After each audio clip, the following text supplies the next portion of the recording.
When you observe, you create. There's something I wish someone had told me earlier in life, not because I would have rushed to apply it, but because maybe, just maybe, I would have stopped blaming the mirror for what I saw. You see, most of us grow up believing that life is already set, that we simply step into it, like a play already written.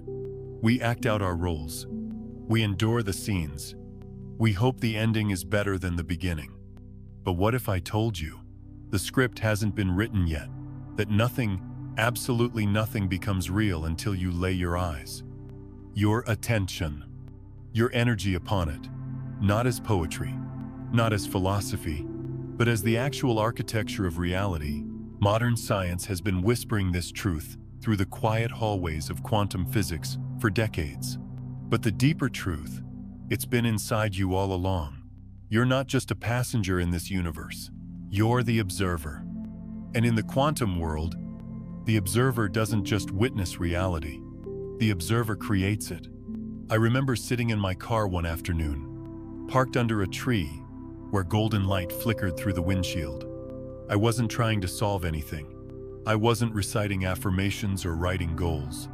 I was just there, still. And in that stillness, something crystal clear arrived. Nothing is truly here until I observe it into being.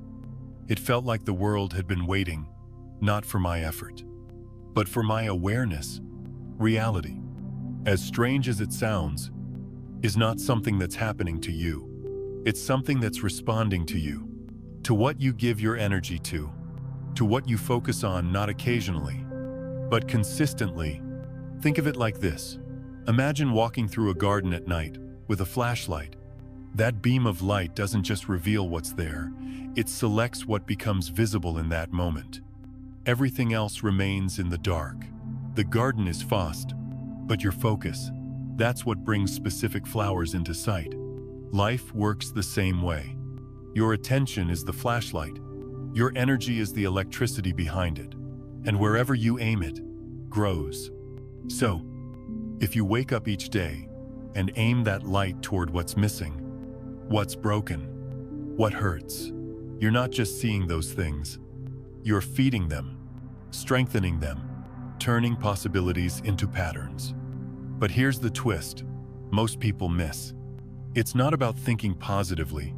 That's too shallow for what we're talking about here. No, this is about feeling coherently. It's about tuning your entire being, your thoughts, emotions, and beliefs into one clear signal, because the universe doesn't respond to what you say you want. It responds to what you feel is real. There's no judgment in the quantum field. It doesn't reward hard work or punish confusion. It simply reflects back the frequency you're broadcasting, faithfully, precisely, without fail. That's why some people, without even knowing it, keep recreating the same life over and over, not because they deserve it, but because they keep shining their attention on it.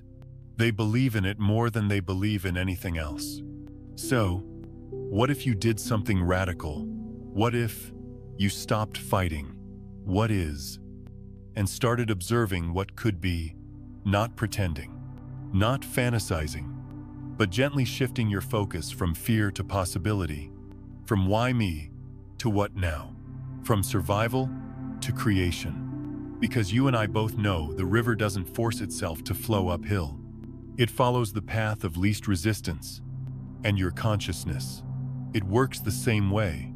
When you stop trying to control the outer world and start aligning your inner world with peace, clarity, and presence, reality doesn't resist you anymore. It begins to rearrange itself around you. You're not broken. The world isn't against you. And the answers you're searching for, they're not hiding somewhere far away. They're waiting at the edge of your attention, quietly asking, what are you willing to see today? Because the moment you truly see something with your whole being, you call it into existence. You don't have to do this perfectly. You don't have to get rid of every doubt. You just have to become more devoted to the reality you want to create than to the one you've been conditioned to repeat. That's where the shift begins. And that shift changes everything. 1. Reality isn't fixed. It waits for you to define it. There was a time in my life when I thought everything was already written. The story, the characters, the pain, the joy, like chapters someone else had drafted before I arrived. And I thought my job was simply to turn the pages and endure the plot. Until one quiet evening, staring out the window, watching the wind bend through the trees, I realized something I'd never questioned before. What if the story isn't written until I choose to read it a certain way? You see, in the world of quantum physics, a place where matter behaves more like potential than certainty, there is no fixed reality until someone observes it, until consciousness enters the scene, until there's awareness. That alone changes everything, because it means life is not something that happens to you. It's something that waits for you. It waits for how you choose to see it, how you name it, how you give it meaning. In the language of science, particles exist as waves, pure possibilities, until an observer looks. Then, and only then, does the wave collapse into a tangible form. And as strange as that sounds, you and I have felt this long before we read it in a study or heard it in a lecture. Haven't there been moments in your life when everything felt open, until you made a judgment, until you said, "This is bad," or "This means I've failed," and suddenly, the energy of possibility disappeared, replaced by the heavy certainty of disappointment? You weren't just witnessing what happened, you were defining it. That's how powerful we are, and also how unaware we often are of that power. We wake up and point our attention at what hurts. We call it being realistic. But realism, in its common form, is just repetition. It's observing the same patterns with the same eyes and wondering why nothing changes. I've been there. I've watched myself spiral, not because the world was against me, but because I didn't know I was feeding what I feared by continuing to observe it, like watering weeds while hoping for roses. It's humbling, really, to realize that the pain wasn't always in the event, but in how tightly I held on to my interpretation of it. Reality is not solid, not until you touch it with meaning, not until you give it structure with your gaze. And your gaze is sacred. When you begin to understand that, you stop living by default. You stop being a victim of your history, your habits, your headlines, and you begin to look more slowly, more gently. You begin to choose what you see with the tenderness of someone holding a seed, not a verdict. Because in this quantum dance, the seed grows where the light of your attention lands. And if that sounds poetic, it is, but it's also scientific. It's personal. It's practical. You don't have to be a physicist to know the weight of your gaze. You felt it when you looked at someone you love, and they softened under your eyes. You felt it when you looked in the mirror and either condemned or forgave what you saw. You felt it when you saw a door as closed, or as the beginning of a new hallway. The difference wasn't the door, it was the observer. So here's the gentle truth. Life is waiting for your observation. Not your effort, not your struggle, just your clear, conscious, steady attention. And when that attention comes from a place of presence, not panic, not rush, when it comes from the still space within you that no longer fights the moment but welcomes it, then reality begins to respond. Not as a punishment, not as a test, but as a mirror, one that doesn't show you what you deserve, only what you keep looking for. And that's where the shift begins. Not in the world, but in you, in the sacred, quiet decision to see differently, to become the one who no longer reacts to the world, but defines it. And with that, you stop repeating the same story and start writing a new one. 2. You don't create what you want. You create what you consistently observe. There's a subtle illusion most of us live under, and it's this. We think we're reacting to a reality that was already there. We think we're walking into a room someone else built, with the furniture already arranged, the walls already painted. We think we're stuck with the life we've been handed. And so, We try to want our way out of it. But here's what no one tells you until maybe life humbles you enough to listen. You don't create what you want. You create what you keep observing. And I don't mean a casual glance. I mean what you emotionally return to, what you silently reinforce, what you mentally rehearse in the background of your day like an old song stuck in your head. That is what becomes your reality. I've learned this the hard way, not in a book, but in the mirror, in the bank account that didn't change, in the relationships that kept echoing old wounds, in the dreams that seemed to stretch just far enough to tease me, but never close enough to touch. And for a long time, I blamed everything else. I thought maybe I wasn't working hard enough, or praying right, or affirming with enough passion. But in the quiet hours, when the pretending fell away, I started to notice something that had been there all along. Even when I said I wanted something different, I was still fixated on what was wrong. I would say, I want peace, but I kept watching for what would go wrong next. I would say, I want abundance, but I kept checking the numbers like they were about to betray me. I would say, I want love, but I kept scanning every interaction for signs of rejection. And slowly, I realized I wasn't building the life I wanted. I was reinforcing the life I feared. Because in the quantum world, your attention is not passive. It's creative. Every time you observe something with emotional energy, especially with repetition, you are feeding that reality. You are collapsing that version of life into form. It's not because you're broken. It's not because the universe is testing you. It's because you are incredibly powerful. And that power has been running on autopilot.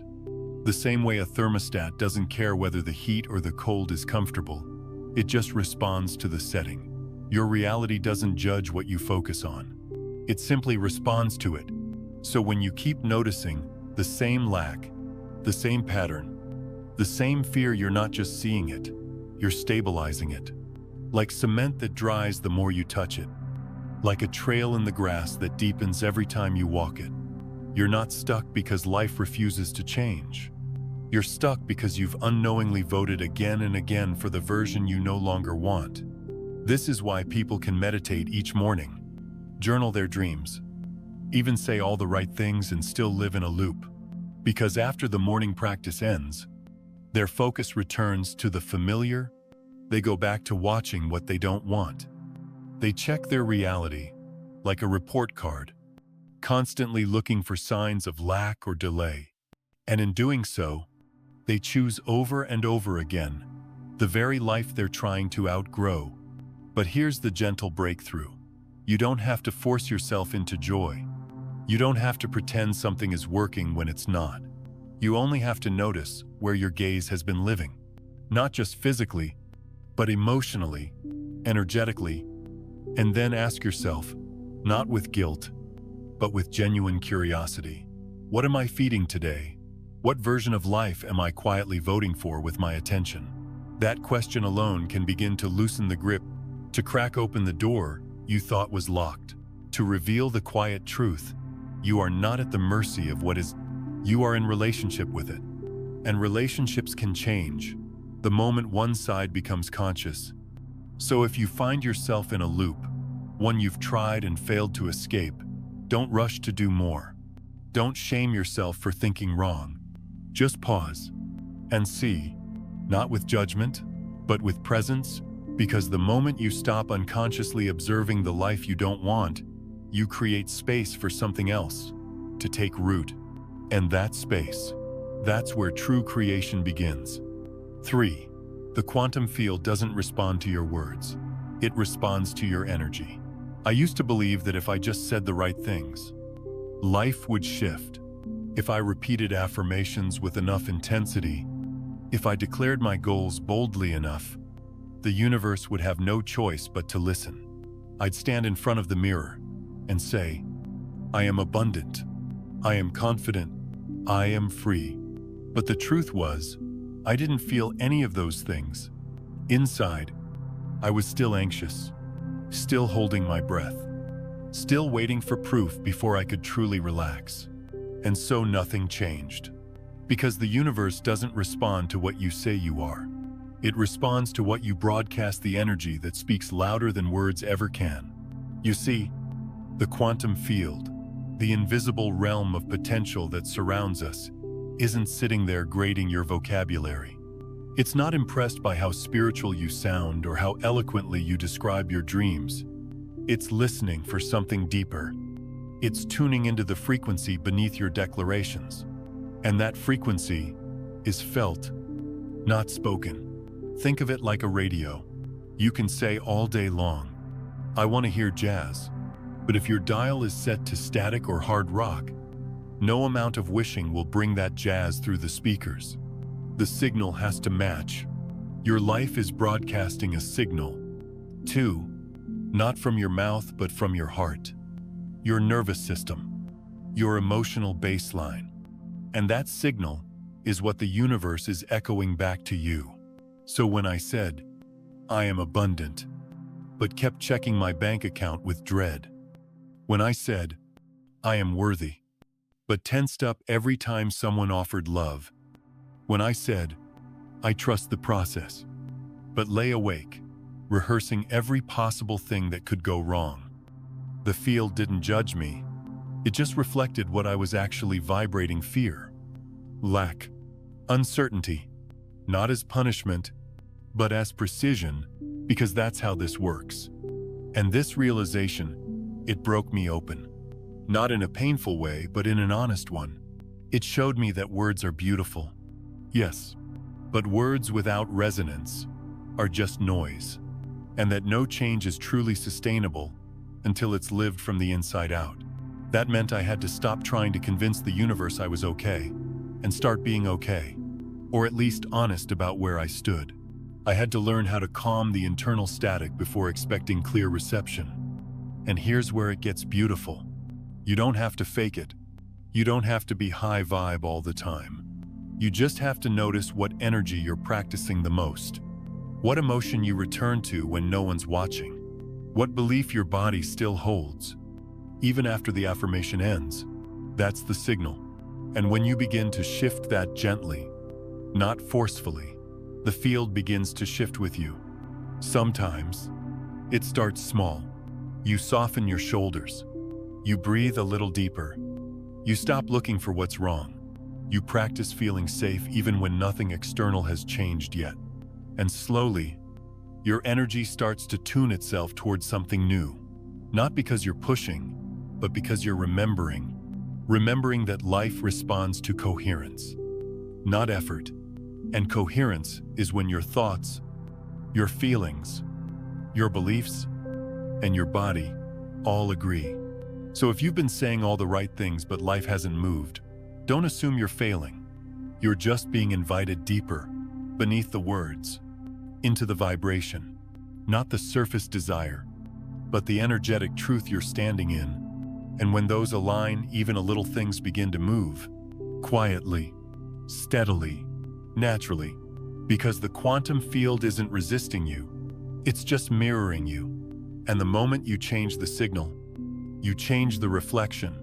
4. Mindful presence is the most powerful tool for creation. There's a kind of power we don't talk about enough. It doesn't shout. It doesn't hustle. It doesn't make grand declarations or push its way into a room. It just is. Still, quiet, unmoving, but unmistakably alive. I didn't discover this power in the middle of a success. I found it in the aftermath of exhaustion, when every plan I made fell apart, when every should turned into silence. And in that silence, I realized something simple but profound. The most powerful thing I could offer the world was my full presence.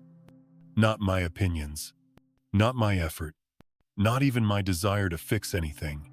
Just me. Here. Now. You see, we spend so much of our lives chasing what's next.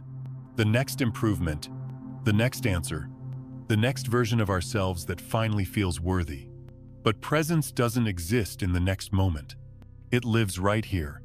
And the moment you touch it, truly something shifts. Not just in you, but in the field around you.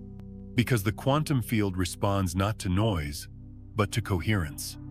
Not to urgency, but to clarity. And nothing is clearer than a human being fully alive in the moment they're in. When you observe life without rushing to fix it, when you breathe into a moment without judging it or trying to escape it, you become magnetic. Not because you're doing anything flashy, but because you're finally aligned. It's like the difference between standing in front of someone who's distracted fidgeting, checking their phone, half listening, versus someone who looks you in the eye and says, without words, "I'm here." You feel the difference immediately. So does the universe. Presence is the language of trust, and trust is the soil where creation grows. When I learned to stop micromanaging every outcome, when I began to trade control for connection, I noticed that life didn't fall apart.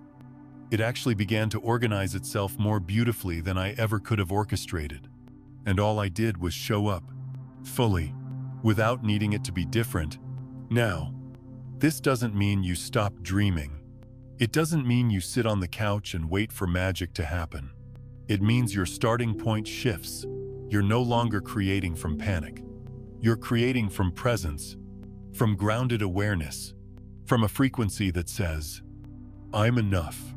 This moment is enough." And from here, anything is possible. Here's what presence feels like. In case you've forgotten, it feels like watching a leaf fall and realizing it doesn't hurry. It feels like making tea and letting the steam hit your face as if it were a gift. It feels like listening to someone without forming your reply. It feels like being so at home in your body, even if your mind isn't sure what's next. And in that space, ideas arrive, peace returns, and the quantum field finally has something stable to respond to. Because here's the truth. Most people miss. Scattered focus creates scattered results, but full attention given freely, without grasping, acts like a tuning fork. It calls the field into harmony with your heart. So if you've been trying to manifest from pressure, from desperation, from the belief that you're not enough yet, try something softer. Try pausing. Try breathing. Try noticing what's already here. You don't have to earn presence. You just have to return to it, over and over, until it no longer feels unfamiliar, but natural. And when you do, you'll feel it, the stillness. That doesn't mean nothing is happening, it means everything is aligning. This is the quiet power you've always had. Not in your voice, but in your awareness. And when your awareness is whole, your world begins to reflect that wholeness back to you. 5. You don't need something new. You just need to see the old through a new frequency. There's a moment in every journey when the striving gets quiet. Not because the desire has disappeared, but because something softer begins to rise, a whisper that says, maybe the miracle isn't in getting something new. Maybe it's in seeing again what I already have. I used to think freedom meant escape, a new place, a new job, a new version of me that wouldn't carry all the same cracks and weight. But over time, and only after wearing myself thin from chasing, I learned that life doesn't have to be torn down and rebuilt in order to feel whole. Sometimes, it just needs to be re-seen. You can be standing in the exact same room, wearing the same old sweater, drinking from the same chipped mug, and yet feel like you're witnessing everything for the first time. That's not magic. That's frequency. It's the same as looking at a faded photograph under yellow light, and then opening the window and letting sunlight touch it.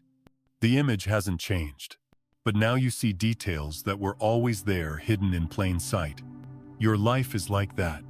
Not broken, not boring, not behind, just waiting for you to shift the lens.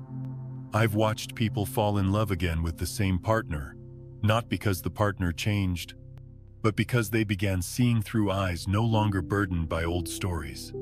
I've seen people return to their childhood home after decades, and only then realize the silence there was peace, not emptiness. I've watched someone look in the mirror after years of criticism and finally say, "I forgive you. Thank you for carrying me." Nothing new, everything sacred, because the vibration had changed. You don't need to replace your life to find beauty. You need to stop fighting it. Start listening. Start honoring. Start showing up with the same frequency you'd bring to something brand new. What if you met your familiar life with reverence? What if you looked at your body as if it were your first day inhabiting it? What if you opened your front door like it was the entrance to a temple? What if you listened to your partner like you were hearing their voice for the first time? That's not naivety. That's clarity. That's what happens when you stop searching for proof of lack and start observing with presence, with softness, with awe. The truth is, you could be surrounded by treasures and still feel poor if you're tuned to scarcity. You could be deeply loved and still feel alone if you're vibrating with fear. You could have enough and still feel empty if your eyes only look for what's missing. But change the frequency and you'll start seeing color where there was gray. You'll feel warmth in what once felt distant. You'll remember that life has always been here, quietly waiting for you to recognize it again. I'm not saying you'll never want more. Growth is natural. Evolution is sacred. But not every desire is a call to abandon. Sometimes, it's an invitation to return differently, to tend to what you already hold, with deeper gratitude, with cleaner eyes, with a softened heart. Because when you meet the old with a new frequency, it becomes new again. It comes alive. And so do you. So before you throw it all away, the job, the home, the relationship, the reflection in the mirror, ask yourself this: have I really seen this from who I am now? Or am I still looking through the eyes of disappointment? The lens of the past, the echo of who I used to be. Because the version of you standing here today, the one who's loved, lost, healed, grown, survived, has the power to see differently, and in doing so, to transform the ordinary into the holy. 6. Your subconscious decides 95% of the reality you live. You can close your eyes each morning, sit still, light a candle, visualize the life you dream of, feel the warmth of abundance, the joy of freedom, the peace of enough. And for those 20 minutes, it's beautiful. But then the day begins.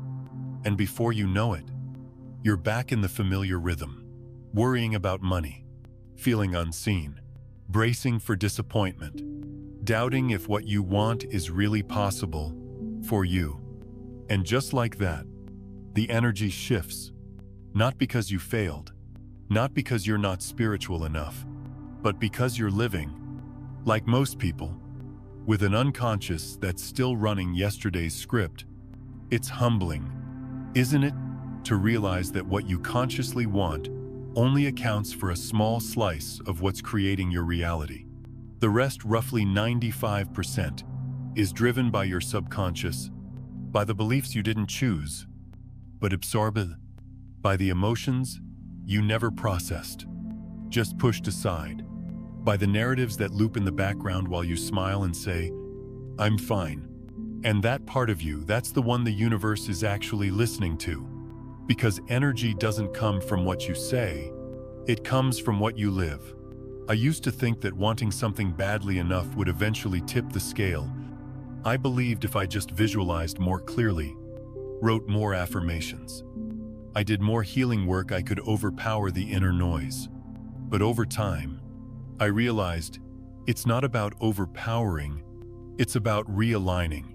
You see, if you spend 20 minutes each morning imagining wealth, but then spend the rest of your day obsessing over bills, comparing your life to others, or rehearsing thoughts like it's never enough, or I'll always struggle, you're sending out a mixed signal. And in the quantum field, mixed signals don't produce clear results. They create confusion, delay, loops, just enough progress to keep your hope alive, but not enough to truly shift your reality. That's not a punishment.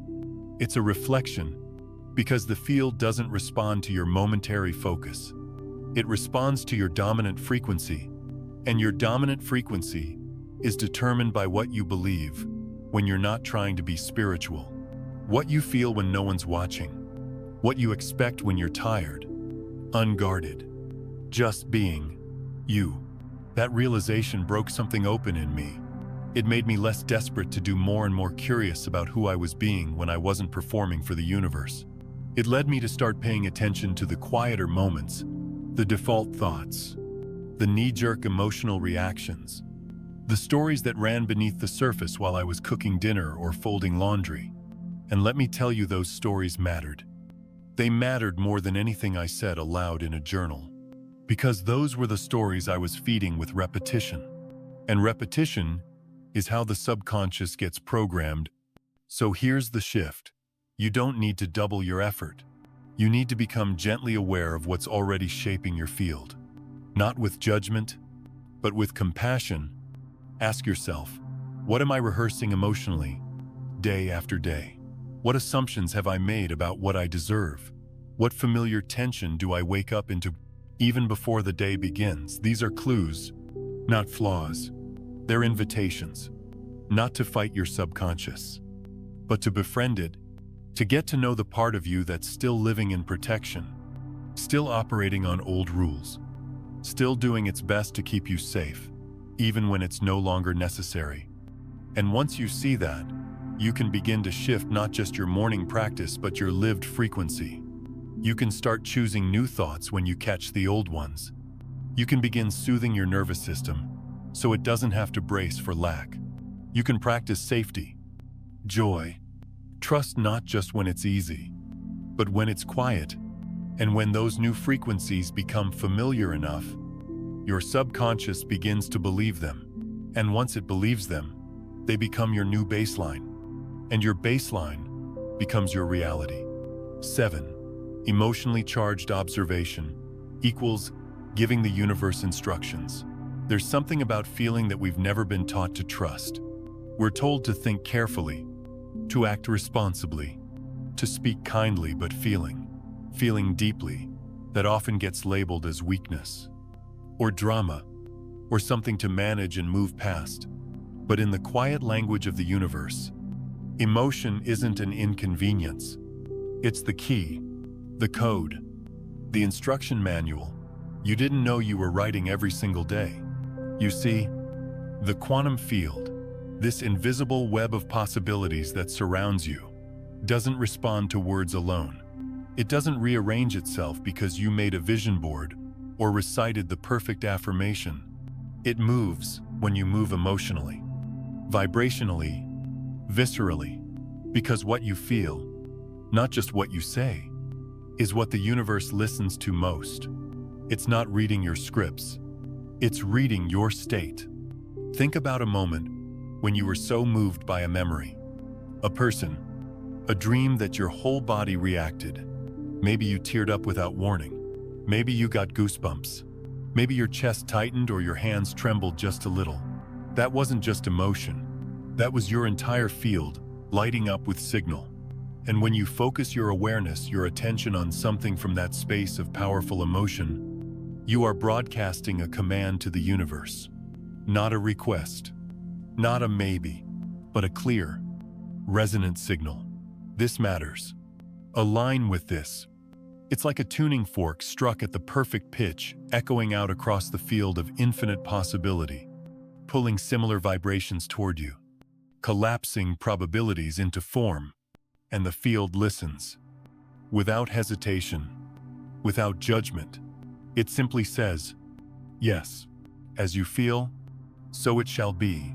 Now, this isn't about forcing emotions you don't really feel. It's not about pretending to be joyful when you're grieving, or acting confident when you're terrified. That's performance, and the universe is far too wise to fall for that. But when you genuinely feel something, when your desire is wrapped in gratitude, when your vision is charged with awe, when your hope is alive in your belly like fire, that's when you become magnetic. Not to luck, but to alignment. I remember a time when I was trying to call in a new chapter in my life, more stability, more meaning, more peace. I did all the things I thought I was supposed to do, the journaling, the scripting, the meditations, but nothing shifted until one evening, without trying to make anything happen. I just let myself feel it. Not the desire, But the having, I imagined waking up in that new reality and feeling safe. I let myself sink into the couch of that version of me. I breathed as if I were already there. And without trying, my eyes welled up with quiet relief. That moment, it changed something in me. And soon after, things began shifting around me, because the emotion became the instruction. So if you've been trying to manifest with your mind but you feel numb, uncertain, disconnected, maybe it's not more thinking you need. Maybe it's more feeling, more honesty, more heart. Because the universe doesn't respond to what you're trying to convince it of. It responds to what you've already embodied. And emotion is the bridge between thought and embodiment. It takes an idea, a picture, a goal, and breathes life into it. It tells the field, this is real to me now. Let it be real around me. 2. So, what are you feeling? Not just occasionally, but consistently, when you think about the life you want. Are you feeling lack while imagining abundance? Are you feeling loneliness while envisioning love? Are you feeling fear while declaring freedom? If so, to be gentle with yourself. That's not failure. That's feedback. And with that awareness, you can begin to shift. Not overnight, not perfectly, but steadily.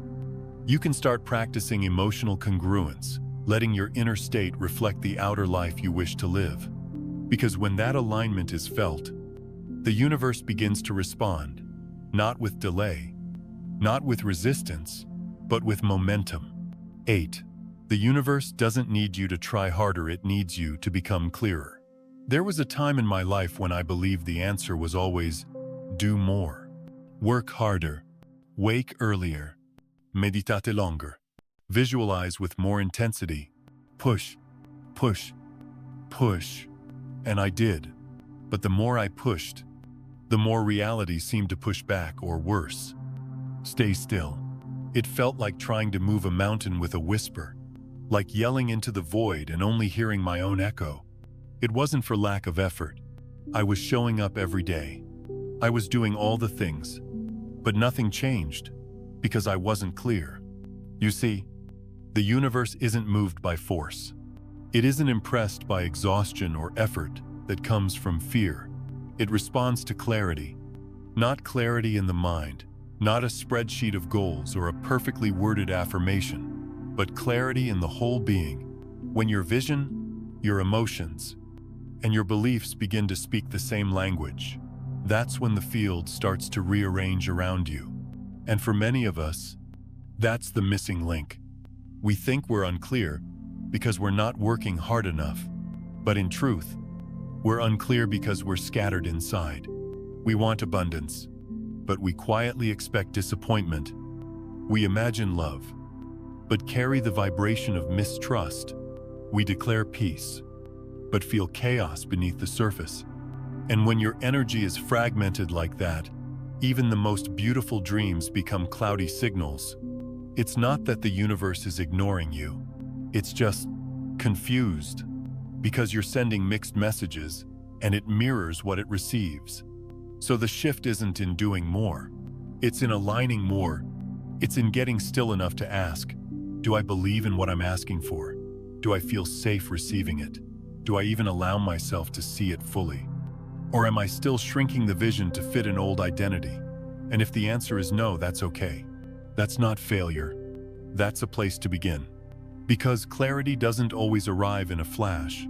Sometimes it comes in layers, like fall lifting, moment by moment, like sediment settling in water that's finally been left alone.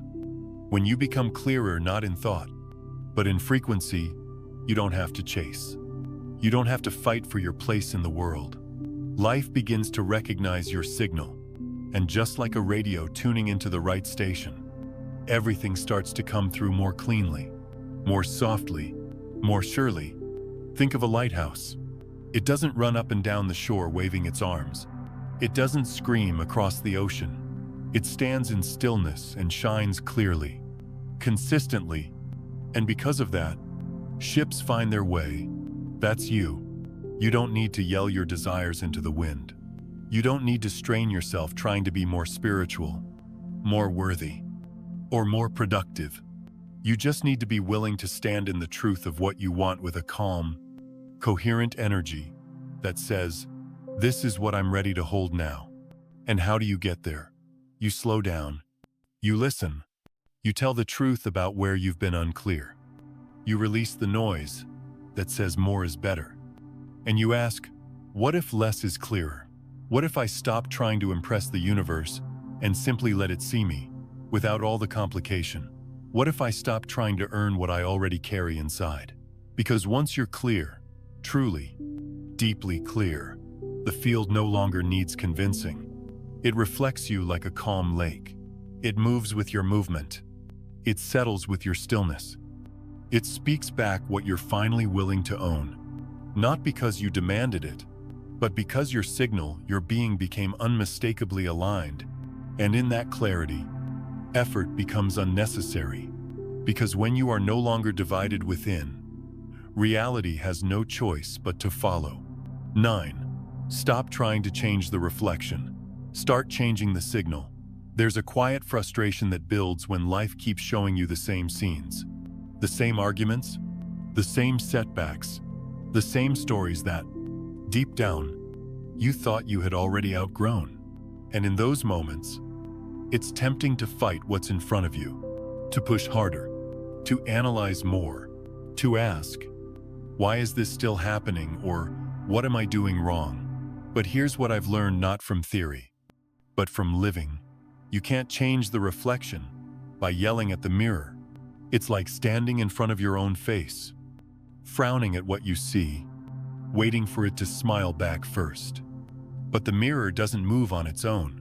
It only reflects, and life, as strange as it may sound, works the same way. It doesn't shape itself around your complaints. It shapes itself around your signal, your frequency, your state of being. So the work isn't out there. It's not in the reflection. It's in you. This truth found me on a quiet morning when I was tired of trying, tired of fixing my life, tired of always feeling like I was one shift away from peace. And in that stillness, something simple dropped into place. What if I've been working so hard to rearrange the image, but I forgot to check the source? It was like trying to change the song by shaking the speaker when all I really needed to do was shift the music at its origin. The tone I was sending out, the energy I was waking up into, the narrative I was rehearsing, not with my words, but with my nervous system. When you stop trying to manipulate the reflection and begin adjusting the source of the signal, everything changes. Not instantly, not magically, but organically, because the outer world is not your master. It's your mirror. And when you shift what's happening internally, your perspective, your frequency, your embodiment, you begin to notice something strange and beautiful. The mirror softens. The edges of your life become more cooperative. People respond to you differently, not because they suddenly changed, but because you did. And the field, the quantum field that reflects energy with perfect precision, simply followed suit. You don't change your life by reacting to it. You change it by broadcasting differently. That means paying less attention to what's showing up and more attention to what you're tuning into. Are you waking up in resistance or in quiet expectancy? Are you rehearsing what's not working or gently turning toward what could work? Are you demanding proof or becoming the version of you who no longer needs it? This isn't about pretending everything's okay when it isn't.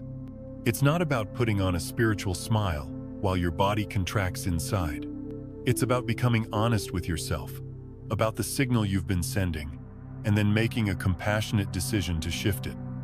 Not because you're wrong, but because you're ready. Ready to stop fighting with the reflection. Ready to stop trying to fix what was never broken, only misaligned. The moment you stop treating your reality as a problem to be solved and start treating it as a mirror to be observed, you reclaim your power. You remember that you are the one behind the glass. You are the image maker, the energy broadcaster, the source of the vibration that ripples outward and shapes what comes back.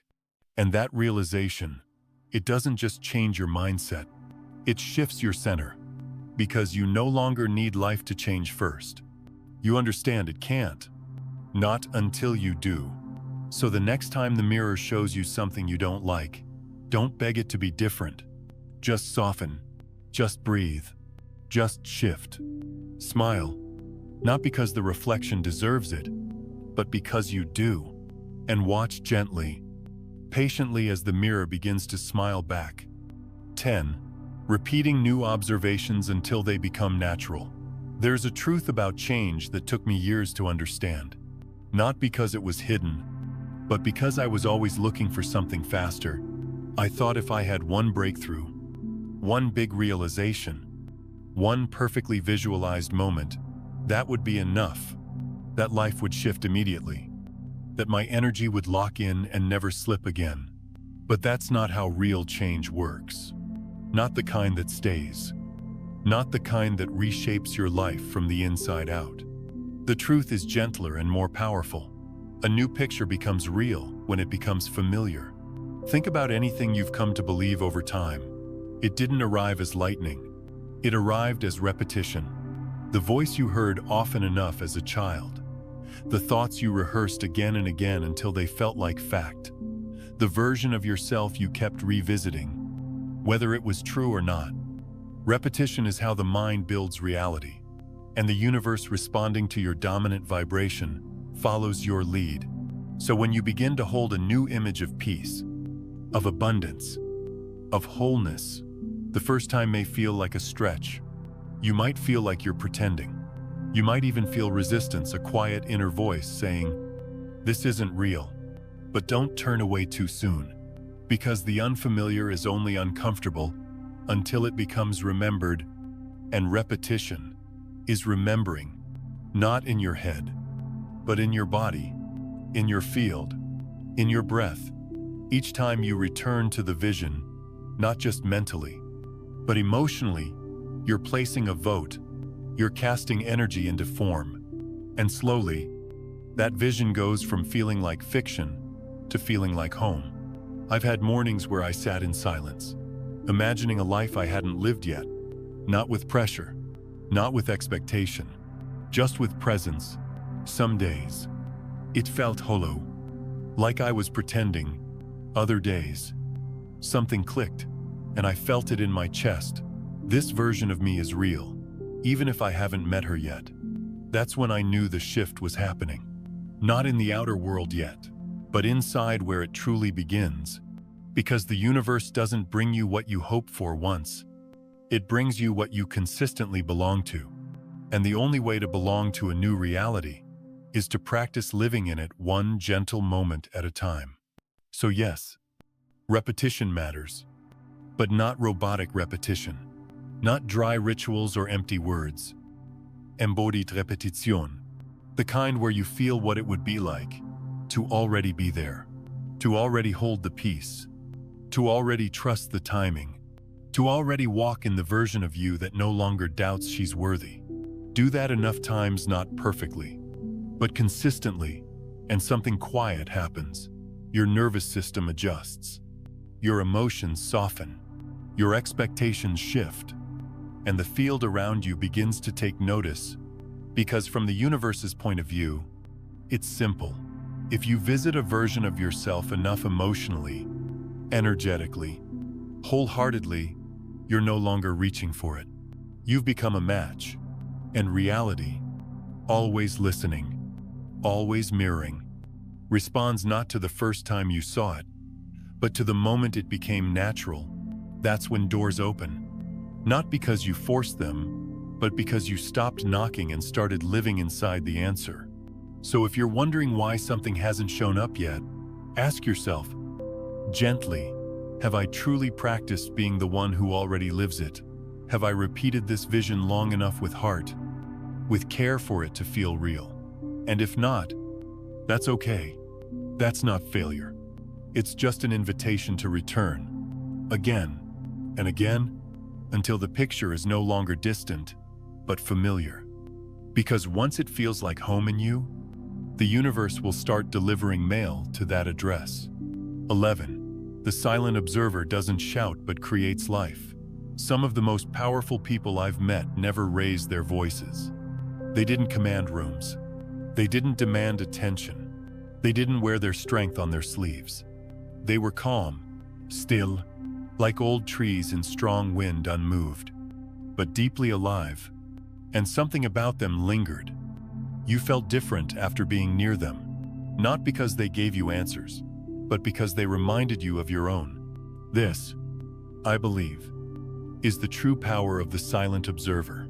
Not the one who reacts, not the one who forces, but the one who sees clearly, consistently, and without fear. You don't need to scream to be heard by the universe. You don't need to prove your readiness. Creation doesn't happen through volume. It happens through vibration. And the most potent vibration is often the quietest. It doesn't fluctuate. It doesn't plead.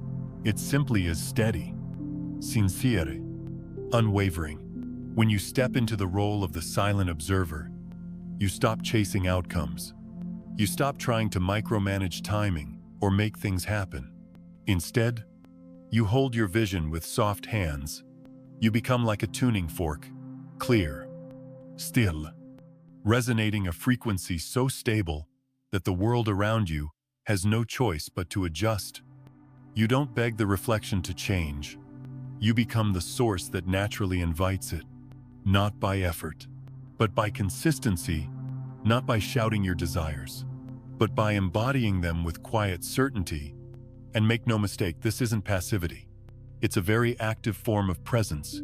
It takes real courage to remain anchored in who you are, when nothing outside of you seems to affirm it yet. It takes real maturity to hold your energy steady, when circumstances are tempting you to doubt, to react, to collapse. But the silent observer doesn't collapse. They witness, they breathe, they return to clarity. They create not through force but through frequency. There's a kind of sacred power that awakens when you stop needing proof, when you no longer need the world to change before you commit to your new reality, when you no longer ask, "Is it here yet?" because the answer is already felt inside you. Yes, it is. That's when the field begins to organize itself around you, not because you pushed it, but because you've finally become a stable point of creation. And in the quantum world, stability is signal. I've had moments where everything around me felt uncertain, money tight, plans unclear, answers delayed. But something inside was different. Quieter. I no longer needed to convince life to show up. I simply sat in stillness and observed the reality I was becoming, not as a dream, but as a frequency already humming beneath the surface. And it came, slowly, naturally, without drama, because that's how life responds to true coherence. So if you find yourself exhausted from trying, tired of efforting, visualizing, scripting, performing, maybe the next step isn't louder. Maybe it's quieter. Maybe it's sitting down, breathing into your own heart, and simply observing the life you wish to live with the same peace you'll feel when it arrives. Because when you do that often enough, you'll stop feeling like you're chasing reality. You'll feel like you are reality unfolding in perfect time. And here's what's beautiful.